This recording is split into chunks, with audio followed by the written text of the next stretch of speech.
ఈ దేశంలోనే కాంగ్రెస్ పార్టీ కష్టాలలో ఉన్నప్పుడు ఇందిరాగాంధీ గారికి 1980లో మీరు అండగా నిలబడి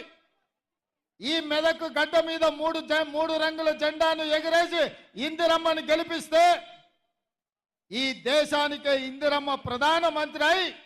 ఈ మెదక్ ప్రాంతానికి బిహెచ్ఎల్ తీసుకొచ్చింది, బీడీఎల్ తీసుకొచ్చింది, ఐడిపిఎల్ తీసుకొచ్చింది, ఇక్రిసాట్ లాంటి పరిశ్రమలు తీసుకొచ్చింది. ఆ పరిశ్రమలు రాబట్టి ఈ మెదక్ ప్రాంతం ఆనాడు కరువు కాటకాలతో ఇక్కడి రైతులు అల్లాడుతుంటే లక్షలాది ఉద్యోగాలు ఈ ప్రాంతానికి వచ్చి ఉద్యోగ ఉపాధి అవకాశాలు పెరిగి ఈ ప్రాంతం దేశంలోనే అభివృద్ధి చెంది ఇవాళ ఈ మెదక్ ప్రాంతం దేశం నలుమూల నుంచి